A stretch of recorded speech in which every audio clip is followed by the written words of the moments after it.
श्री परमात्मने नमः। श्रीमद् भगवद गीता अथ चतुर्दशोऽध्यायः। श्री भगवान बोले, ज्ञानों में भी अति उत्तम उस परम ज्ञान को मैं फिर कहूँगा, जिसको जानकर सब मुनिजन इस संसार से मुक्त होकर परम सिद्धि को प्राप्त हो गए हैं। इस ज्ञान को आश्रय करके अर्थात धारण करके मेरे स्वरूप को प्राप्त हुए पुरुष सृष्टि के आदि में पुनः उत्पन्न नहीं होते और प्रलय काल में भी व्याकुल नहीं होते। हे अर्जुन, मेरी महत ब्रह्म रूप मूल प्रकृति संपूर्ण भूतों की योनि है, अर्थात गर्भाधान का स्थान है, और मैं उस योनि में चेतन समुदाय रूप गर्भ को स्थापन करता हूँ।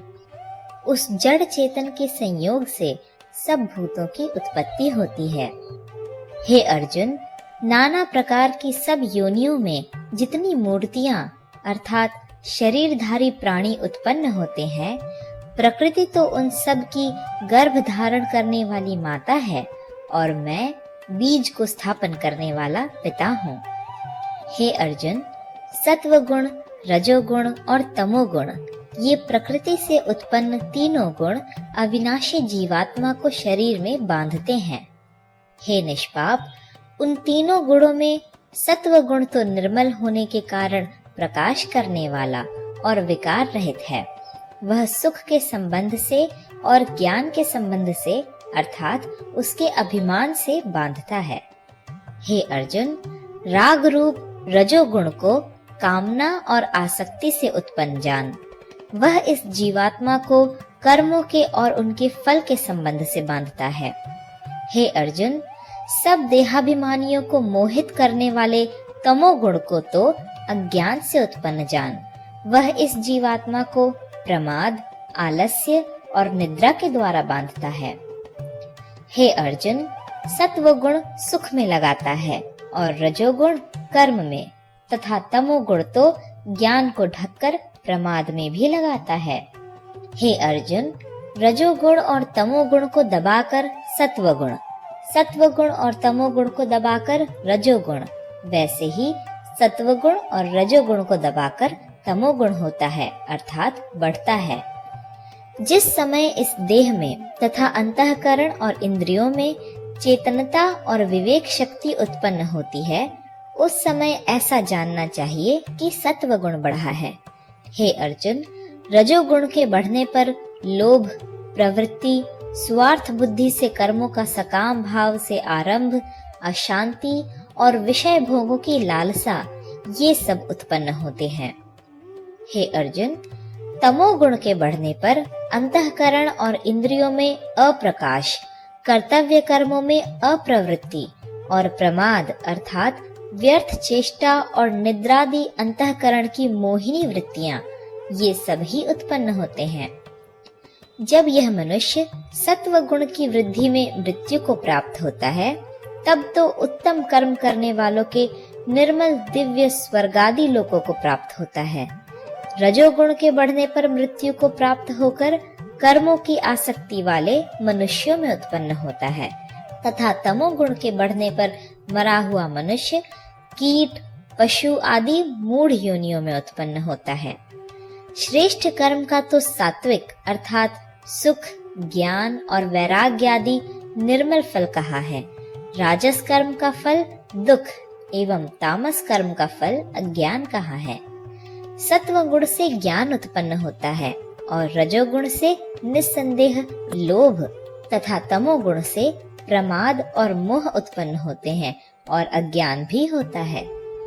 सत्व गुण में स्थित पुरुष स्वर्गादि उच्च लोकों को जाते हैं।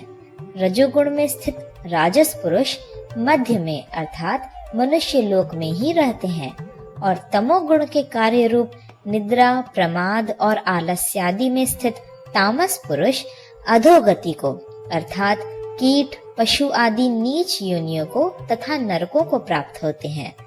जिस समय दृष्टा तीनों गुणों के अतिरिक्त अन्य किसी को करता नहीं देखता और तीनों गुणों से अत्यंत परे सच्चिदानंद घन स्वरूप मुझ परमात्मा को तत्व से जानता है, उस समय वह मेरे स्वरूप को प्राप्त होता है।